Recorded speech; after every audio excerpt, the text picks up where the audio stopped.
आज की क्लास शुरू करने से पहले एक बात पे ध्यान दीजिए, खास बात है कि ये जो जीके का सेट 7 हमने प्रैक्टिस किया था उस पर लगभग 209 व्यूज हैं। ठीक है। ठीक है, मान लेते कि अभी इस चैनल पर 97 सब्सक्राइबर है तो 97 स्टूडेंट्स ने देखा इस वीडियो को। बाकी जो लगभग 100 लोगों ने देखा उन लोगों ने सब्सक्राइब नहीं किया। तो चैनल को जरूर सब्सक्राइब सब्सक्राइब कर दीजिए और लाइक भी कीजिए, क्योंकि देखिए हमारे ही चैनल के सब्सक्राइबर इसे लाइक नहीं कर रहे। 3 लाइक है, देखिए। ऐसा मत कीजिए, चैनल को जरूर सब्सक्राइब कीजिए और दोस्तों के साथ जरूर शेयर कीजिए। मुझे पता है आप अपने दोस्तों के साथ शेयर नहीं करते, तो ठीक है, चैनल को लाइक कर दीजिए और सब्सक्राइब कर दीजिए। चलिए, आज जैसा हमने मध्यकालीन के जो तीसरा अध्याय था, दिल्ली सल्तनत, उसको हमने 6 भागों में ख़त्म कर लिया। उसी प्रकार उसी अंदाज में आज हम सल्तनत कालीन सैन्य व्यवस्था एवं राज्य व्यवस्था को देखेंगे कि जो ये सल्तनत सल्तनत काल था, दिल्ली सल्तनत काल में ये सैन्य व्यवस्था और राज्य व्यवस्था कैसा था, बस हमें ये दो चीजों पे पढ़ना है। ऊपर लिख लीजिए अध्याय 4, दिल्ली सल्तनत सैन्य व्यवस्था, पूरा नोट्स बनाइए। इसके खत्म होने के बाद फिर नीचे लिखिए राज्य व्यवस्था, फिर इसके नोट्स बनाइए। बस इतना ही करना है और इतना ही आज इसमें पढ़ना है। फिर उसके बाद विजयनगर साम्राज्य है। ठीक है, सबसे इम्पोर्टेंट चैप्टर है विजयनगर साम्राज्य। ठीक है। चलिए, एक बात को फिर नीचे आइए, इस चीज को समझिए कि मजलिस क्या होता है। फिर उसके बाद हम पढ़ते हैं मजलिस खास। मजलिस खास क्या है? एक अरबी है, ठीक है, जिसे अरबी में क्या कहा जाता है, जिसे मजलिस ई खास कहा जाता है। ठीक है। ये मध्यकालीन भारत के सल्तनत काल में, ठीक है, अभी हमने सल्तनत काल पीछे पढ़ा ना, उसी काल में ये चालू हुआ था। ये एक क्या है, ये एक प्रकार का प्रशासनिक परिषद था। ठीक है। इसे गुप्त सलाहकार सभा माना जाता था। मजलिस खास को एक गुप्त सलाहकार सभा माना जाता था। यानी राजा यानी शासक एक सभा बनाता था और इसी में जो उसके वजीर थे, ठीक है, जैसे वजीर लोग हो गए और बाकी दरबारी खान अमीर आदि लोग इसमें भाग लेते थे। ठीक है, और कुछ चीज पे यहाँ पे निर्णय किया जाता था। ठीक है, कुछ नियम बनाए जाते थे इस सभा में। ठीक है। चलिए, इसका मूल अरबी है, मजलिस का मूल अरबी है। ठीक है, जिसका अर्थ क्या होता है, सभा और बैठक या परिषद। ठीक है। ये शाब्दिक अर्थ हुआ विशेष सभा या गुप्त परिषद। ठीक है, विशेष सभा होता था ये। ठीक, बस इतना जानिए, फिर आगे चलते हैं हम अपने पॉइंट ऑफ व्यू पे। आइए, हमें यहाँ से पढ़ना है, यानी दिल्ली सल्तनत कालीन सैन्य व्यवस्था एवं राज्य व्यवस्था। ठीक है। चलिए, सैन्य व्यवस्था ऊपर टॉपिक डाल लीजिए, लिखिए दिल्ली। दिल्ली नहीं लिखे, सिर्फ इतना लिखिए सल्तनत कालीन प्रमुख विभाग एवं उनके कार्य।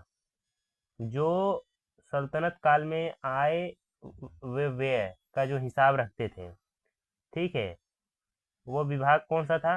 वो विभाग कौन सा था? मसरीफ ए मुमालिक।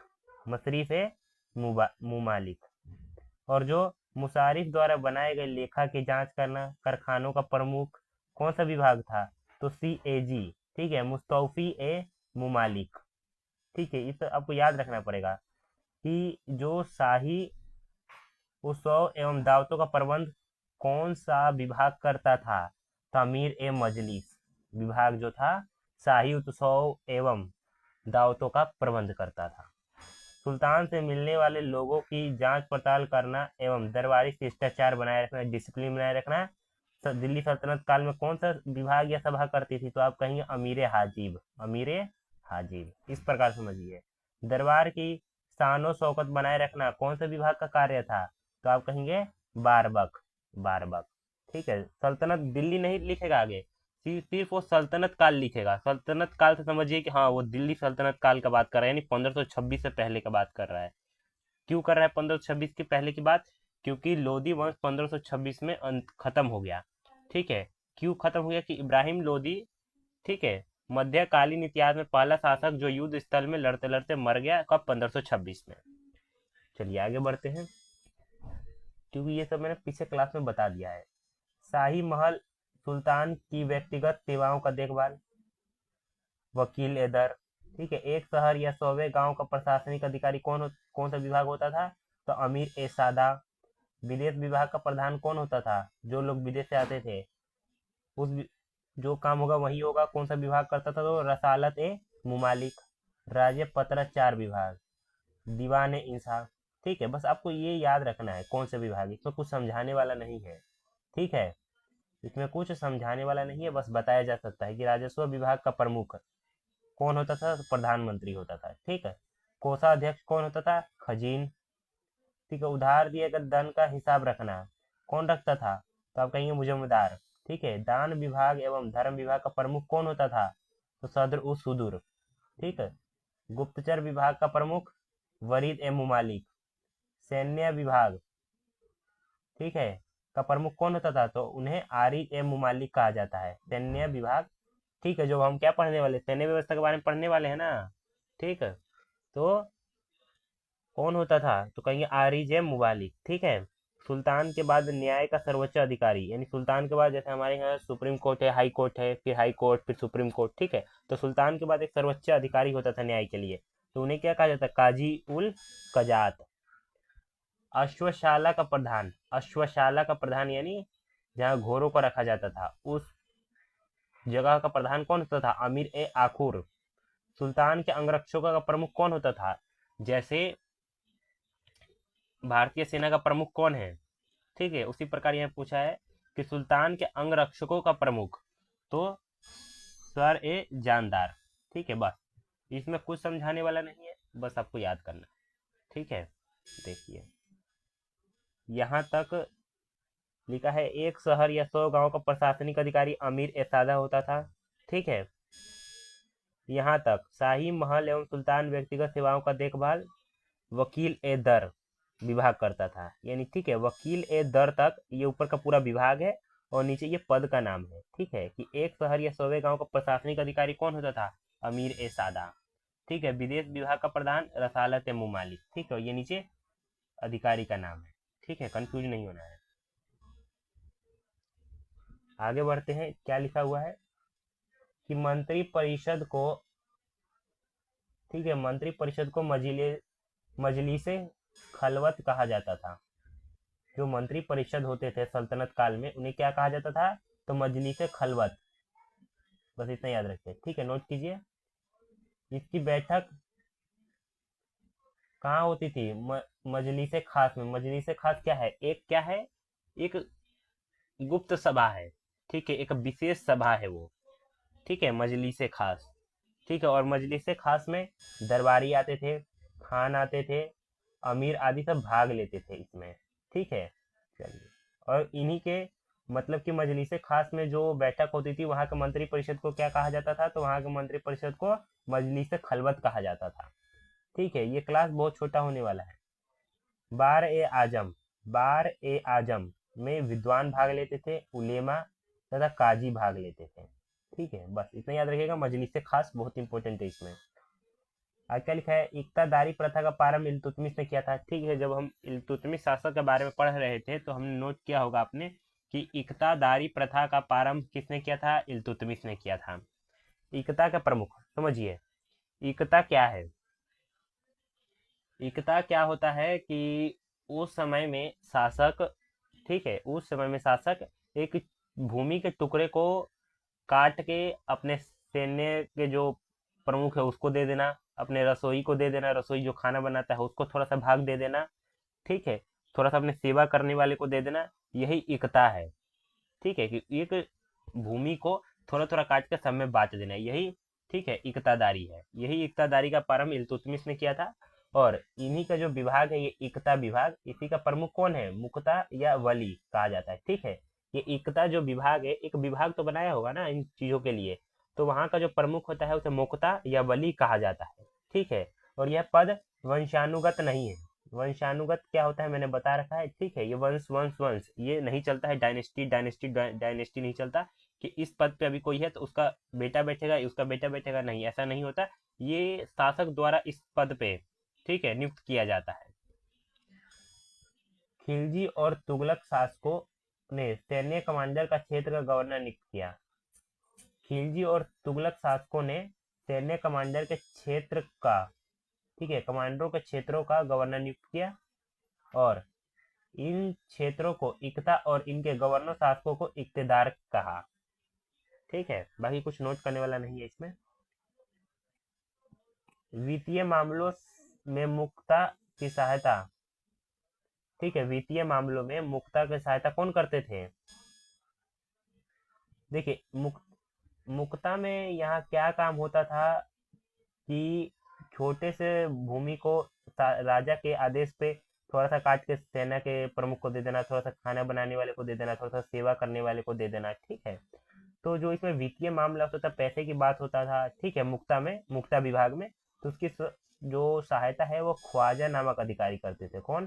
ख्वाजा नामक अधिकारी वित्तीय मामला को संभालते थे। किसके वित्तीय मामला को? मुक्ता के वित्तीय मामला को ख्वाजा नामक अधिकारी संभालते थे। बस इसमें इतना याद रखना है, बाकी तो कुछ है ही नहीं। तो ये अगला है सेना और सैनिकों के प्रकार। देखिए ये आपको इम्पोर्टेंट है, ये आपको नोट करना पड़ेगा। सुल्तान द्वारा नियुक्त स्थायी केंद्रीय सैनिक कौन होते थे? खास खेल। ठीक है, प्रांतीय सेना दो भाग में बांटे गए थे। पहला वजहीस जो स्थायी होते थे, गैर वजहीस कैसे होते थे? अस्थायी। ध्यान दीजिए, पेपर में पूछेगा कि प्रांतीय सेना कितने प्रकार के? सल्तनत काल में दो प्रकार के, वजहीस और गैर वजहीस। वजहीस परमानेंट और गैर वजहीस टेम्पररी, यानी स्थायी अस्थायी। ध्यान दीजिए, खुमस में हिस्सा मिलता था किनको? मुस्लिम स्वयं सेवक को। ठीक है, पायक कौन होते थे? पैदल सेना। ठीक है, जो पैदल सेना होते थे उनको पायक कहा जाता है। ठीक, सवार ए वर्गुस्तवानी, शस्त्रधारी घुड़सवार, जो घोड़े पे भी सवार होते हो, शस्त्र लेके, हथियार लेके, उन्हें क्या कहा जाता है?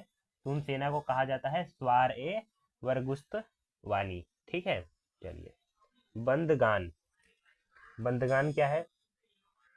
बंदगान गुलाम जो सैन्य सेवा के लिए खरीदे थे, जो उस समय में लोगों को खरीदा बेचा जाता था। ठीक है, गुलाम बनाए थे। तो गुलाम जो सैन्य सेवा लिए खरीदे गए, कि सेना की सेवा के लिए गुलाम खरीदे गए, उन्हें क्या कहा गया? बंदगान।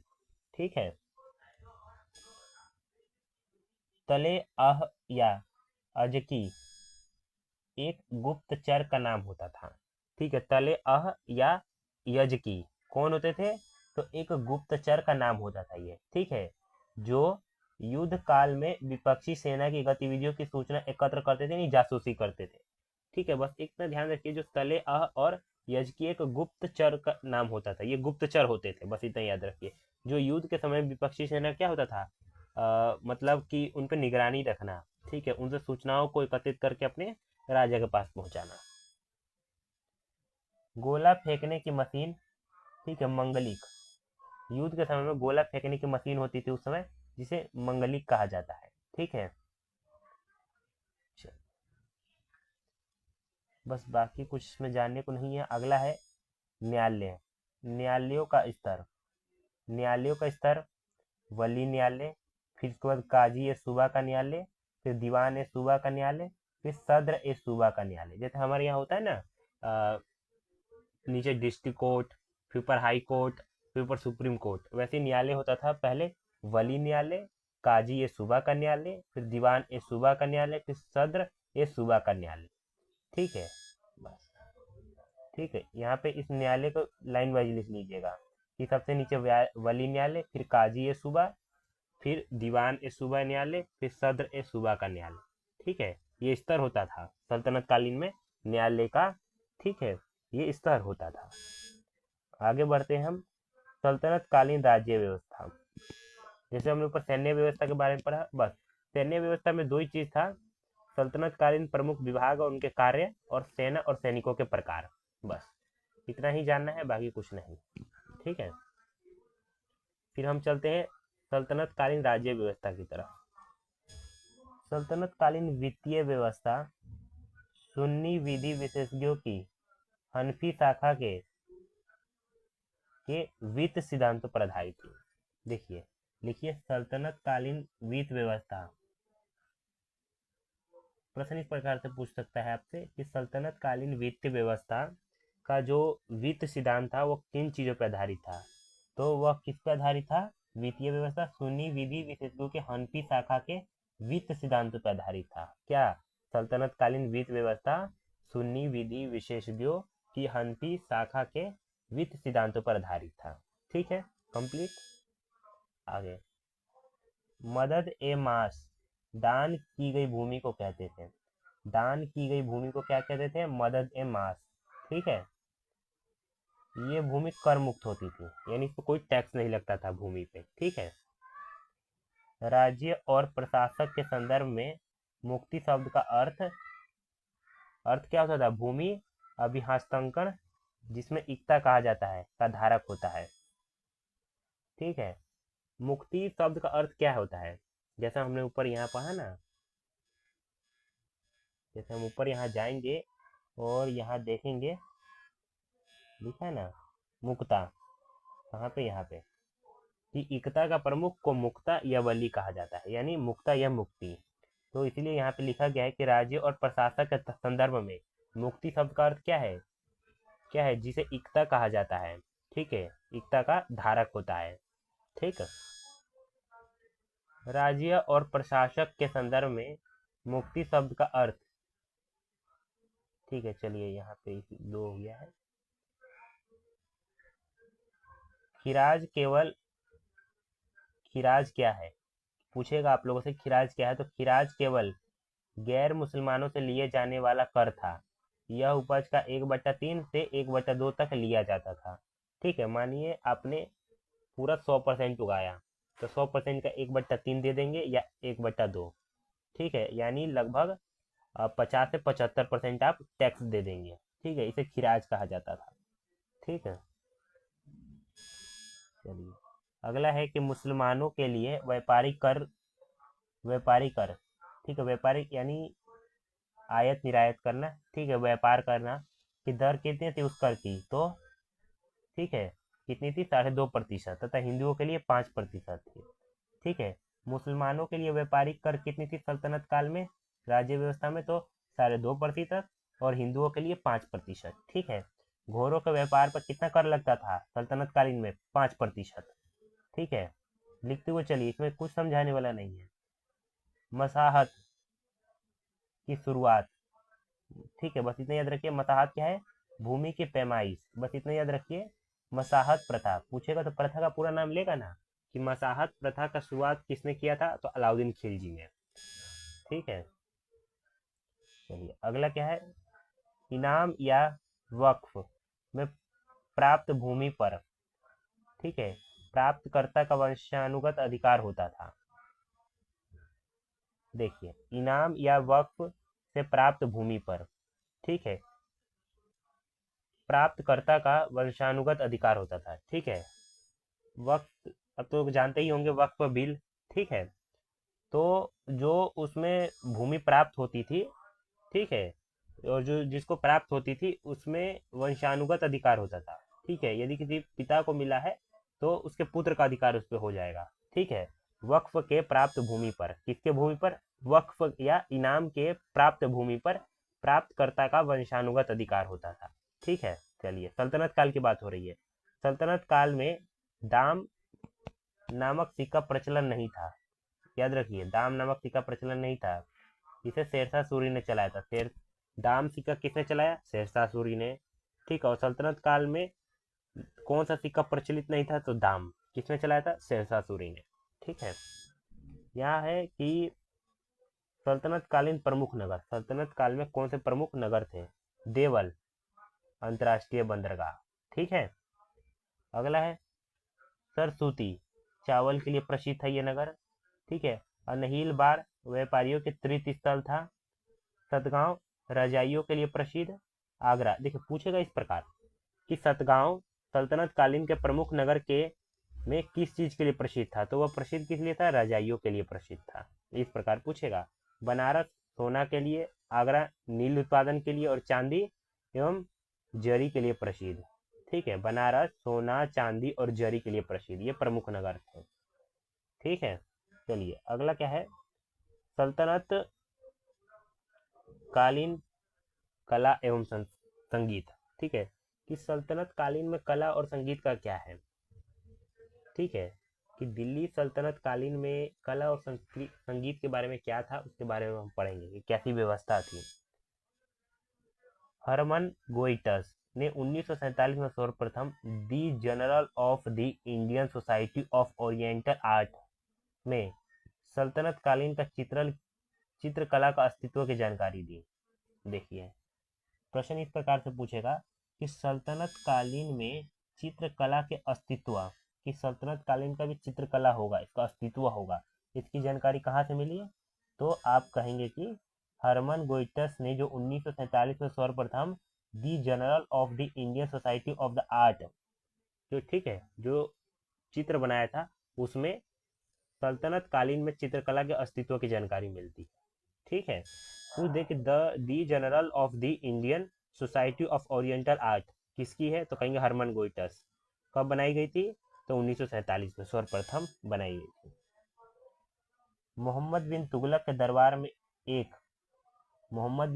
दरबार में दरबार की एक संगीत गोष्ठी का चित्र ईरानी चित्रकार शाहपुरी का बनाया हुआ है। देखिए क्या लिखा है कि मोहम्मद बिन तुगलक के दरबार की एक संगीत गोष्ठी का चित्र ईरानी चित्रकार शाहपुर का बनाया हुआ है।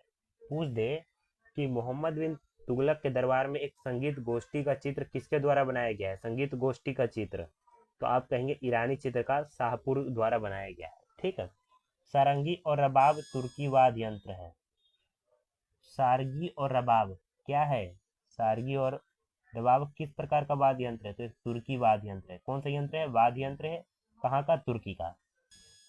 अलाउद्दीन खिलजी ने दक्षिण भारत के महान गायक गोपाल नायक को अपने दरबार में आमंत्रित किया था। ठीक है, पूछ दिया जाए कि अलाउद्दीन खिलजी ने दक्षिण भारत के महान किस शासक को अपने दरबार में आमंत्रित किया था? तो आप कहेंगे गायक गोपाल नायक जी को। ठीक है। ईरान की तुर्मती खातून को भी बुलाया गया था। ठीक है। ख्याल गायन का आविष्कार सरकी सुल्तान, देखिए इस बात को नोट कीजिए कि ईरान, चलिए यहाँ से, कि ख्याल गायन का आविष्कार, कौन सा गायन का आविष्कार? ख्याल गायन का आविष्कार सरकीर सुल्तान हुसैन शाह सरकीर ने किया था। ठीक है, इस चीज को नोट कर लीजिए। संगीत के क्षेत्र में उपलब्धियों के कारण ही इसे नायक की उपाधि प्राप्त हुई। किसको? तो कहेंगे सुल्तान हुसैन शाह को। ठीक है, नायक की उपाधि प्रदान हुई।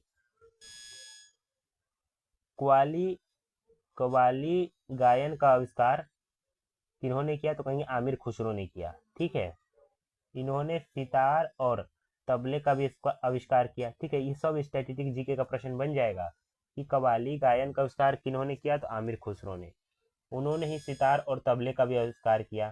ठीक है, सितार ईरानी तंबूरा प्लस में भारतीय वीणा अलाउद्दीन खिलजी के समय संगीतकारों में वेजू बावरा, गोपाल नायक तथा मोहम्मद शाह प्रमुख थे।